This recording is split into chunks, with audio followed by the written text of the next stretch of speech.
Check करून ते मराठा समाजासाठी 750 कोटी रुपये देण्यात आले.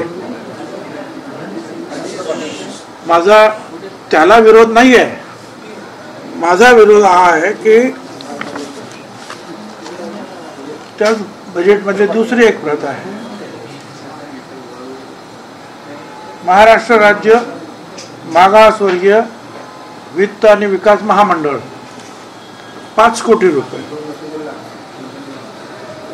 इथे 750 कोटी रुपये आहेत, इथे 5 कोटी रुपये.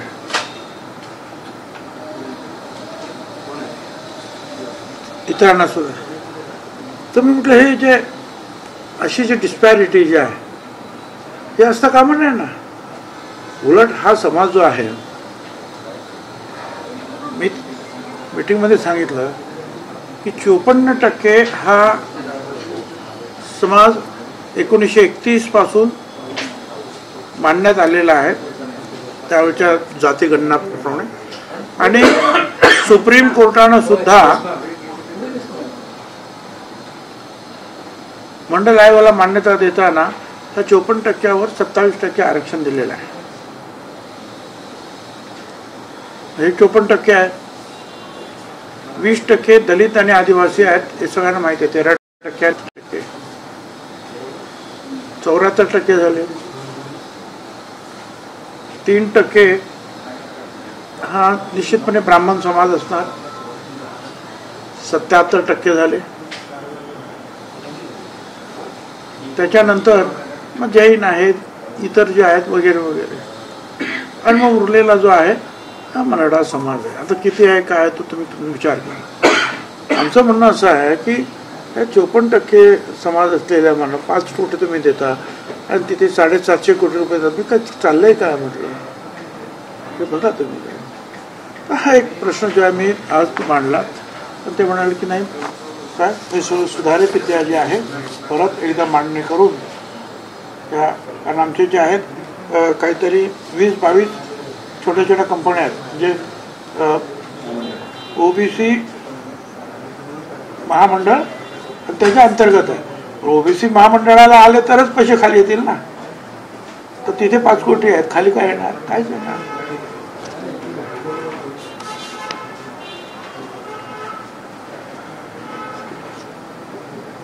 त्याच्यानंतर अजूनही जे आहे परत पुन्हा मागणी आम्ही केली की जिल्हा वसतिगृह,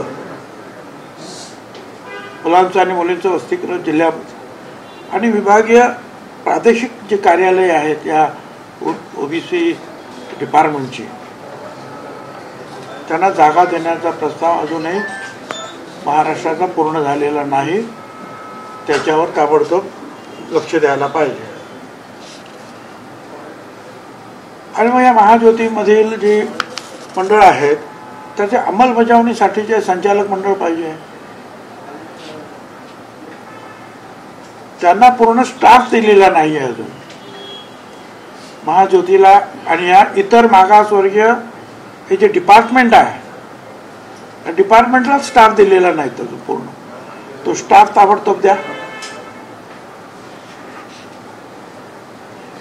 त्याच्यानंतर सरकारी सेवामधील ओबीसीचा जो आहे वाटा हा 27% आहे, परंतु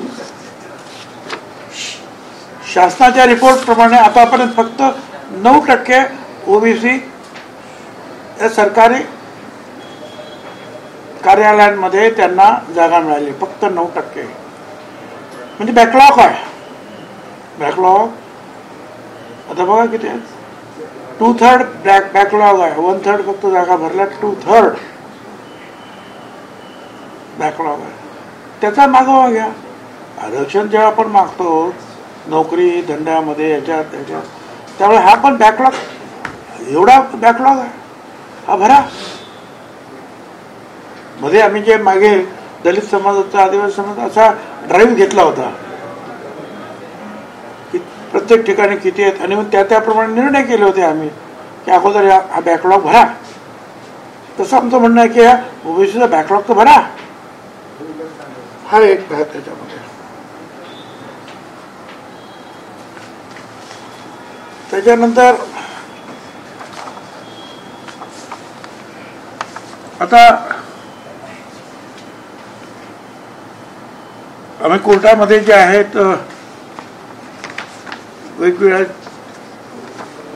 ह्या ज्या आमच्या जाती आहेत 374 जाती तर शक्य नाही, पण त्यातल्या काही प्रमुख जातींकडून जे आहेत आम्ही त्यांच्या संघटनांकडून आम्ही रीट जे आहे हे हायकोर्टामध्ये काही दाखल केले, काही आज सुद्धा दाखल होतील, आज मेन्शन सुद्धा करणार असं मला वकिलांनी सांगितलं.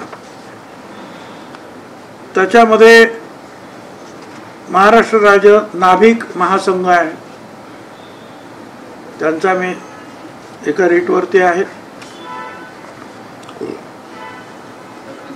अखिल अहिर समाज सुवर्णकार संस्था त्यांच्या नावाने एक आमचं ॲफिडेव्हिट दिलंय.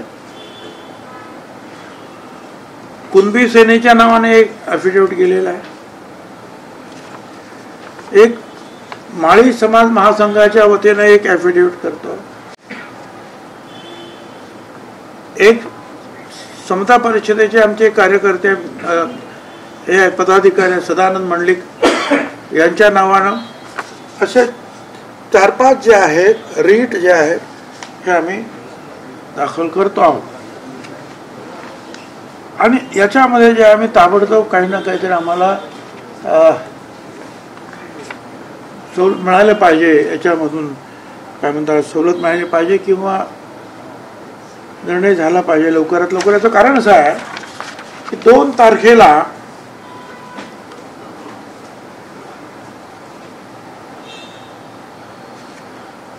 तो GR निघाला, जो वादग्रस्त GR असं मी म्हणतो. आता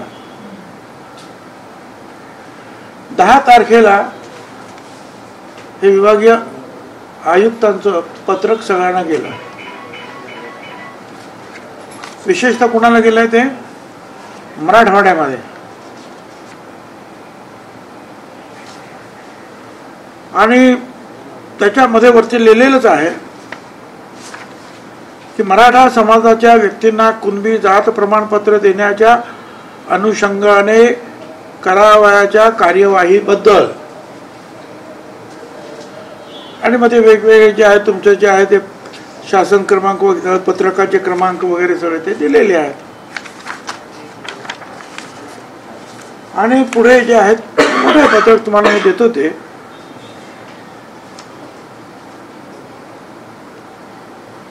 मराठा आंदोलनात दाखल झालेले गुन्हे माघार घेण्याचं ते आहे, ते सगळं ठीक आहे, ते करा तुम्ही. पण विशेष म्हणजे मराठवाडा मुक्तीसंग्राम दिनानिमित्त जिल्हास्तरीय आयोजित करण्यात येणाऱ्या ध्वजारोहण समारंभानंतर पालकमंत्री महोदय यांच्या हस्ते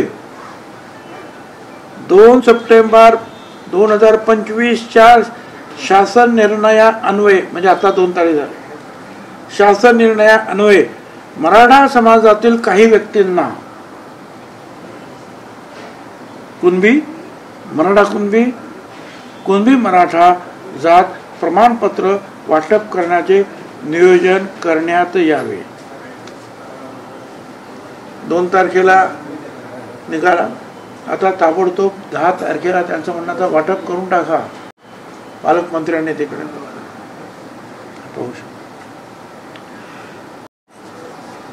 या सगळ्याचा परिणाम असा होतो आहे त्या ठिकाणी की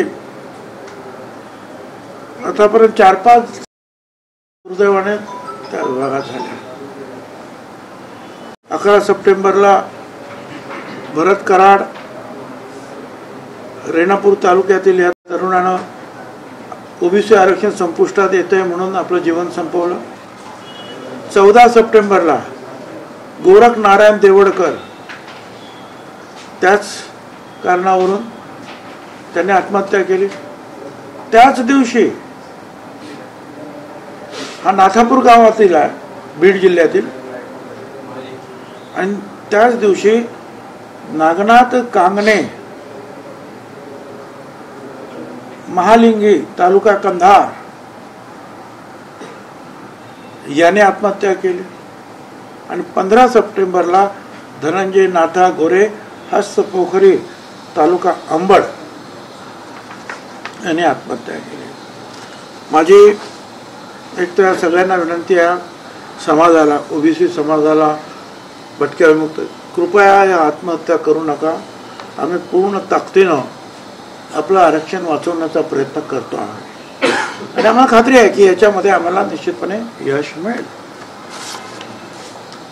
पण ही सुद्धा मागणी मी केली की जे आत्महत्याग्रस्त जे काही कुटुंब आहेत, त्यांच्या कुटुंबात आत्महत्या झाली आहे, इतर समाजाच्या सुद्धा काही आत्महत्या झाल्या, त्या समाजातील आत्महत्या झालेल्या कुटुंबाच्या व्यक्तींना काही आर्थिक मदत आणि सरकारी नोकरी देण्यात आली. हाच नियम जो आहे हा इथे सुद्धा लागू करावा ओबीसीच्या बाबतीत. हे जे होत आहे ते आपण मगाशी तुम्ही त्याप्रमाणे हे पहा, मराठा कुणबी हाताने लिहिलेला आहे, सरळ सरळ. हा ओरिजिनल दस्तऐवज एक दाखवतो तुम्हाला मी, तुम्ही नंतर पहा. खोडून लिहिलं आहे, हाताने लिहिलं आहे.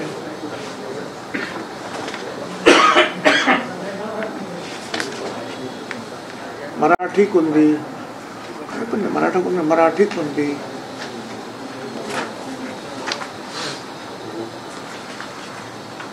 मराठा कुणबी हाताने लिहिल्या.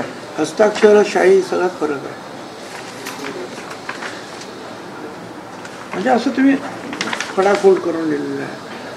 खाली मराठा आहे लिहिले, वरती कुणबी. तुम्ही हे पहा, तुम्ही त्यांना बघायचं, त्यांनी हे कागद बघू शकता. आणि म्हणून आम्ही मागणी केली, मी आता ते काय करत की जर कुणबी शोधण्यासाठी न्यायमूर्ती शिंदे कमिटी निर्माण होते आहे, तरी खोटी कुणबी सर्टिफिकेट ज्यांना दिलेली आहे ते शोधण्यासाठी दुसरी समिती एक नेमूया आपण, दुसऱ्या न्यायमूर्तीची. त्यांना एक काम देऊया की ही समिती या अशा प्रकारच्या ज्या खोट्या नोंदी झाल्या असतील ते शोधा आणि थांबवा. आणि ओबीसी समितीचा तो अधिकारच आहे की ओबीसीच्या या गोष्टीचं सगळं संरक्षण करणं. त्यामुळे इथे कोणी चुकीचे घुसत नाही असे हजारो लाखो, हे पाहण्यासाठी सुद्धा एक समिती आपण नेमावी, त्याचा विचार करावा. हा सुद्धा मुद्दा मी ते मांडला. आता पुढे काय काय होतं ते बघूया. भुजबळ साहेब, हे जे दाखले आहेत ते किती सापडले आणि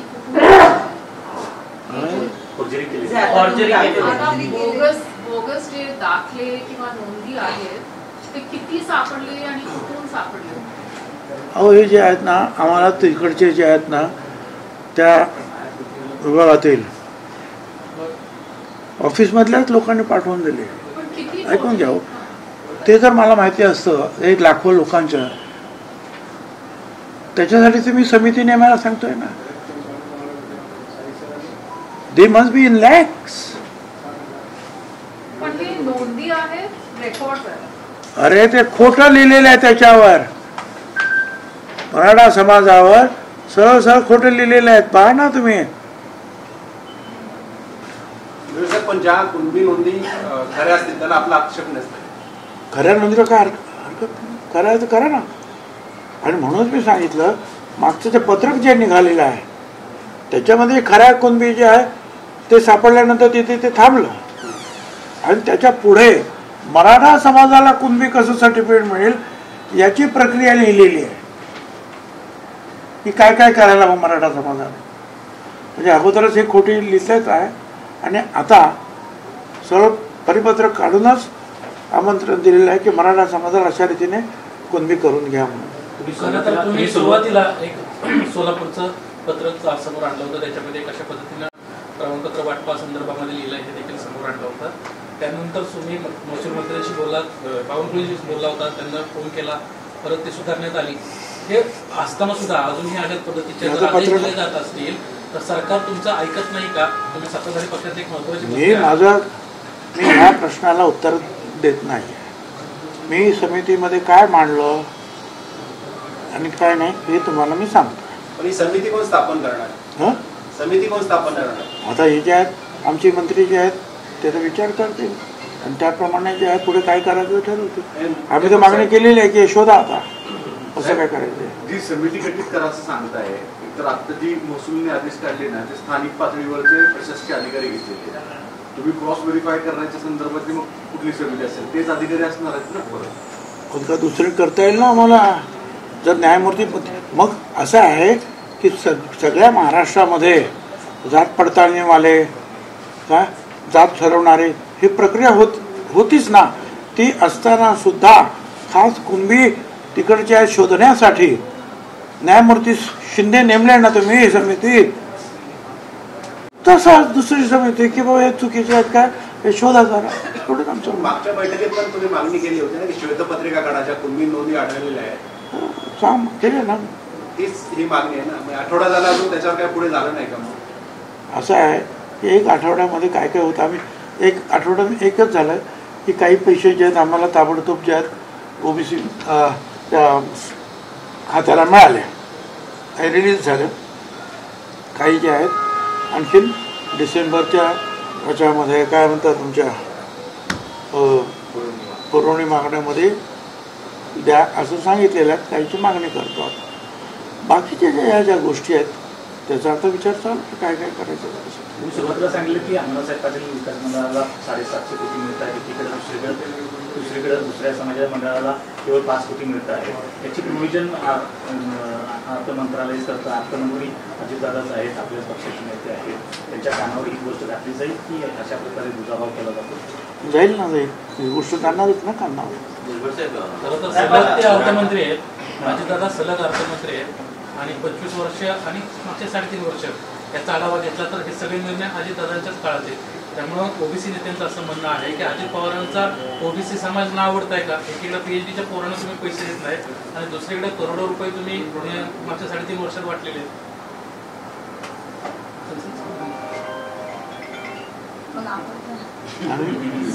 लक्ष्मण असं त्यांनी मला माहिती दिली की असं असं लोक म्हणतात.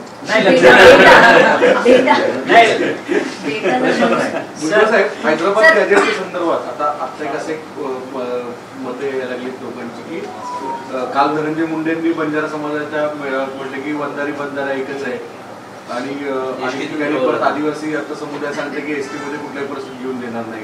हे कॉम्प्लिकेशन्स ओबीसी जे नेत्यांच्या माध्यमातून होत आहेत.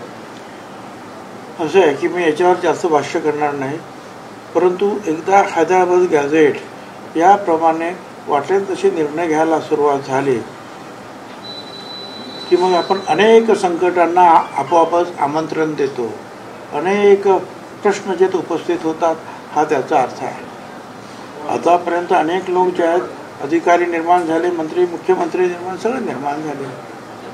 काय सुप्रीम कोर्टाने सांगितलं की मराठा समाज हा सामाजिकदृष्ट्या मागास नाही म्हणून तो ओबीसीमध्ये घेता येत नाही.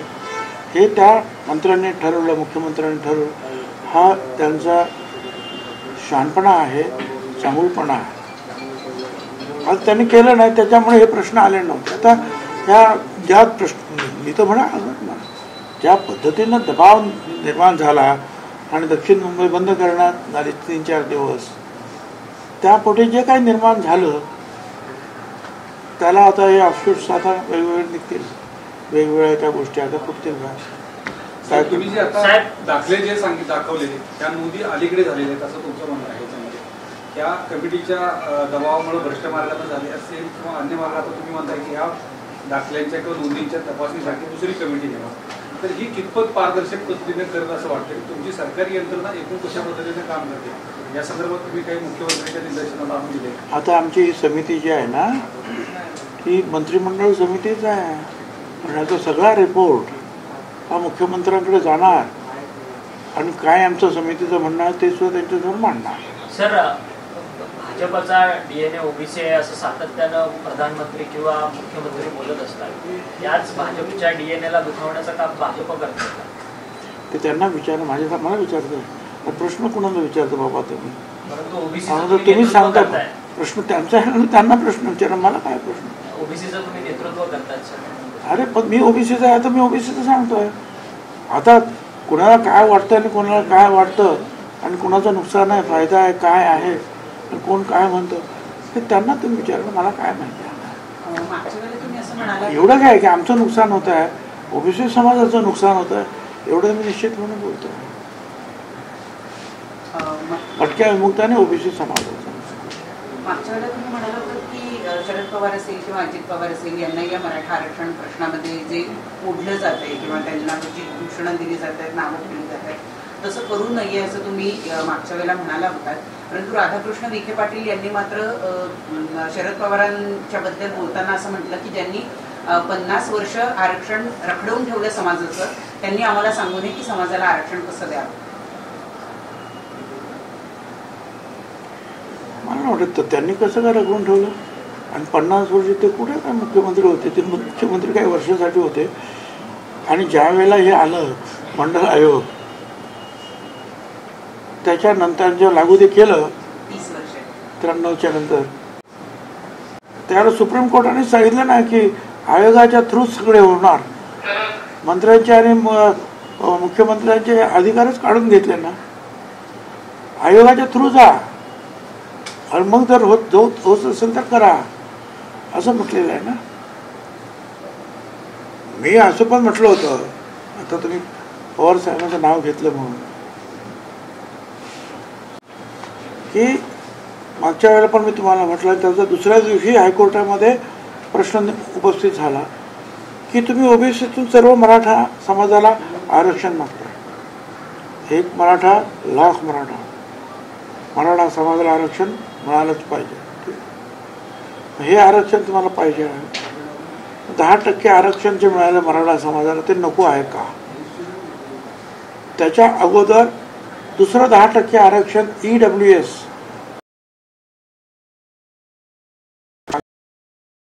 नको आहे का? ओपन मध्ये सुद्धा तुम्ही होतात 50%, ते तुम्हाला नको आहे का? याचं उत्तर मला काही सुजान व्यक्तींनी द्यावं असं म्हटलं होतं. तोच प्रश्न हायकोर्टाने सुद्धा विचारलं सरकारला, हे नको आहे का, हे नको आहे का? मग पवार साहेबांना प्रश्न तुम्ही विचारला, पवार साहेबांना मी एका जातीच्या बाबतीत काय बोलत नाही. अरे बाबा, जातीच्या बाबतीत नाही आम्ही प्रश्न विचारला, वर्गावर होणाऱ्या अन्यायाबद्दल तुम्ही जो 27% आरक्षण जे त्याची अंमलबजावणी केली त्याच्यामध्ये अशा रीतीनं जर काय होत असेल तर ते योग्य आहे का, याचा एक सुजान राज्यकर्ते म्हणून तुम्ही बोलायचं आहे. मी जातीवर उद्या काय बोलतो, आणि ओबीसी आमची जात नाही आहे, ओबीसी आमचा क्लास वर्ग आहे 174 जातींचा. पण ते सुद्धा मला असं वाटतं की कात्रजचा घाट दाखवला त्या प्रश्नाला त्यांनी. काल साहेब नाशिकमध्ये शरद पवार राष्ट्रवादी काँग्रेसने शरद पवारांनी फार मोठे कांदा आणि शेतकऱ्यांच्या प्रश्नावर मुद्दे उपस्थित केले. सगळा आरोप सरकारकडे होता आणि विशेषतः परत नेपाळसारखी परिस्थिती होईल असं एक सुवाचक भूमिका घेतली. कायदा व सुव्यवस्थेवर नाशिकमध्ये येऊन पवारांना मुद्दे उपस्थित करायचे, पवारांना नाशिकमध्ये येऊन अशा स्वरूपाचं वातावरण निर्मिती करण्याचं कारण काय तुमच्या जिल्ह्यात? परत हा प्रश्न त्यांच्यासाठी आहे की माझ्यासाठी आहे? जिल्ह्याचे अरे, तर त्यांना काय करायचं आहे, त्यांच्या मनामध्ये काय आहे, ते जे बोलतात त्याचा अर्थ काय लागतो?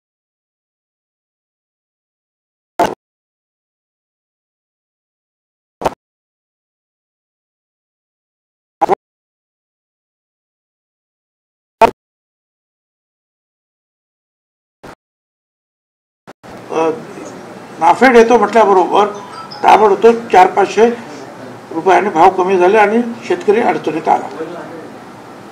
ते स्पष्टच झालं पाहिजे की असं काय होत नाही आणि त्यात क्लॅरिटी आली पाहिजे लोकांच्या समोर. सर, झरंगे पाटील म्हणतात की जर तुम्ही कोर्टात जाण्याची भाषा करत असाल तर आम्ही देखील कोर्टात जाऊ आणि रस्त्यावरची जर भाषा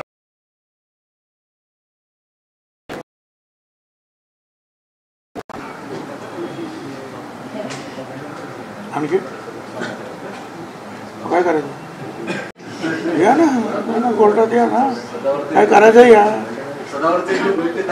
कोर्टात संदर्भात पण याचिका केली आहे की EWSचं पण आरक्षण आहे, त्याचसोबतच SCBCचं आरक्षण आहे, त्याच्यावरती देखील कोर्ट प्रश्न उपस्थित करतात.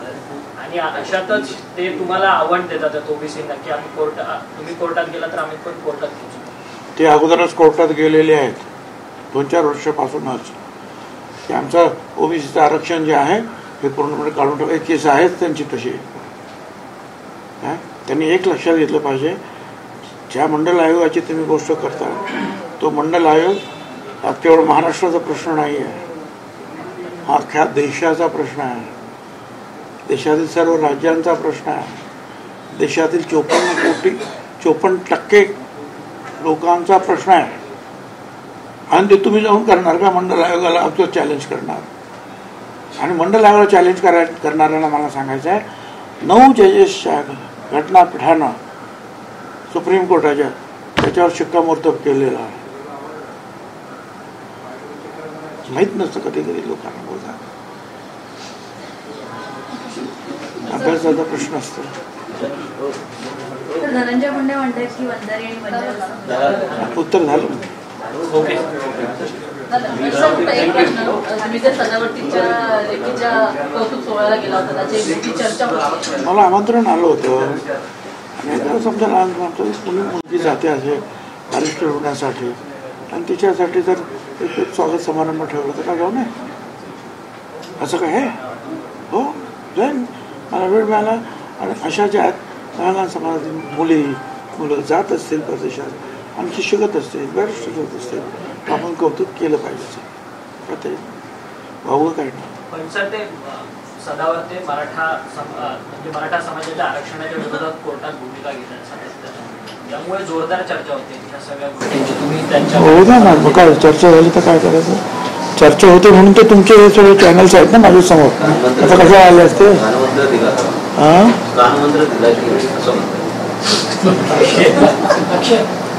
अहो ते काय झालं नाही लागत.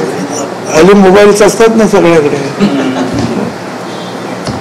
असं आहे ते आज माझ्यामुळे पहिल्यापासूनच ते जे आहेत हे मागासवर्गीयांच्या केसेससाठी लढतात.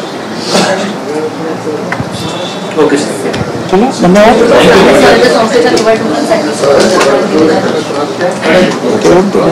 सुप्रीम कोर्टाचा निर्णय मान्य करावा लागेल. सुप्रीम कोर्टाने यापूर्वी पण सांगितलं होतं की येत्या 4 महिन्यामध्ये निवडणुका घ्या म्हणून सांगितलं होतं, तेव्हा निवडणूक आयोग घेऊन नाही शकलं. प्रभाग रचना आणि ओबीसी आरक्षणाचं कारण दिलं होतं आणि आता सुप्रीम कोर्टाने दुसऱ्यांदा निर्देश दिले की 31 जानेवारी 2024च्या पूर्वी निवडणूक होईल. तयारी चालू आहे.